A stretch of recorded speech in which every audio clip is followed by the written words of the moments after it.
So in rock mode, you have a locked ELSD, which means you have torque split evenly across the axle. And then we have different slip thresholds. When you're doing rocks, you want to go slow, you want to have ultimate control. You don't want to have any wheel slip, so we come in a lot faster to maintain traction. We stay in gear a lot longer. In rock mode, you get a little slower throttle response, so you're not constantly overshooting for torque from the engine.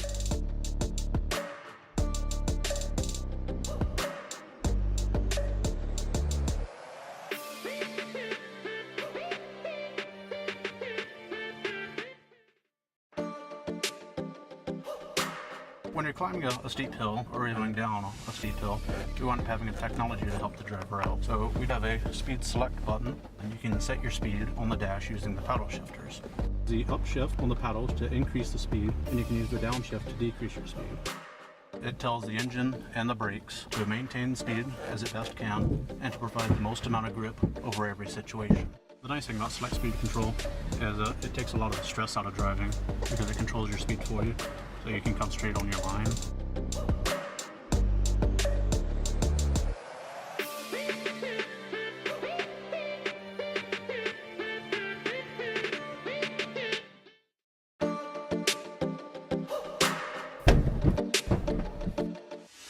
When you're out here off-roading, you always want to make sure your vehicle is well protected, and that's why we at Jeep make sure every vehicle is equipped with skid plates.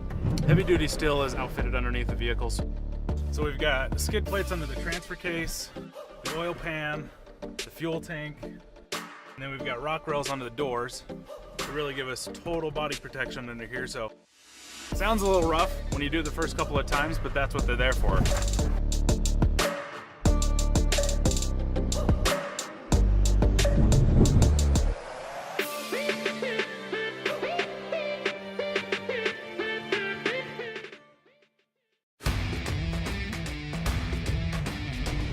The idea behind a limited slip is that you're able to transfer the engine torque to both sides. So when you're going around a corner just driving normally, we allow it to be an open differential. We want that difference in wheel speed. But when you are rock crawling and you want power, if one side is low traction, one side is high traction, we can send all the power to the high traction just like a locker. And we can have anywhere in between. So if we just want to put a little bit of power, as much as we can, on one side, we can put the rest of it on the other side. At all times, get the maximum traction out of the vehicle. Having an active system is like having the best of both worlds.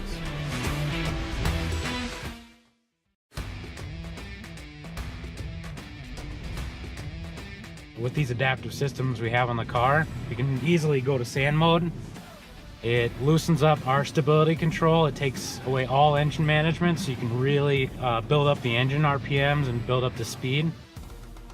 Throttle calibration, so that's how you can make throttle changes a lot quicker than you would want to make on rock. You go to sports shifting with the transmission, shifts happen quicker and they happen on a totally different shift map, so we hold the gears a little bit longer so you can maintain the momentum.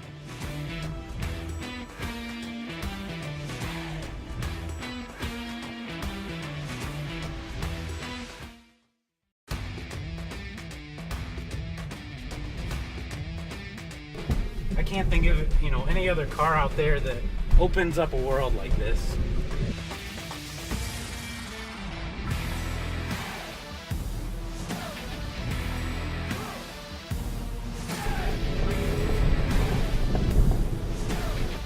We can easily go to sand mode.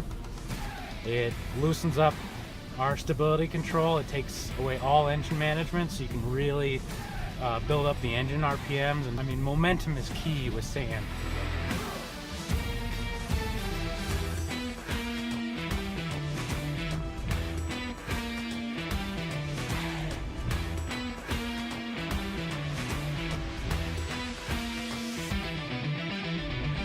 What our active system is able to do with the ELSD is we can vary the torque across the sides.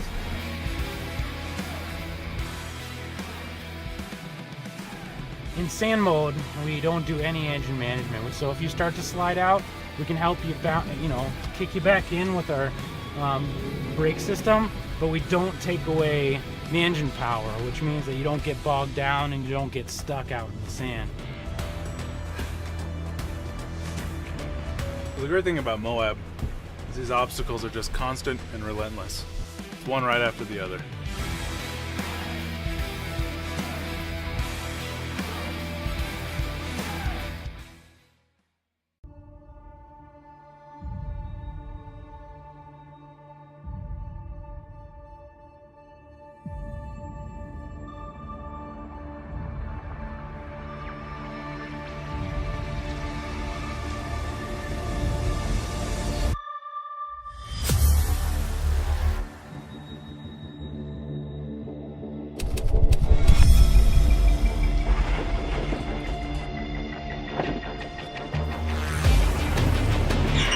Coming, Corey! Keep coming! Keep coming!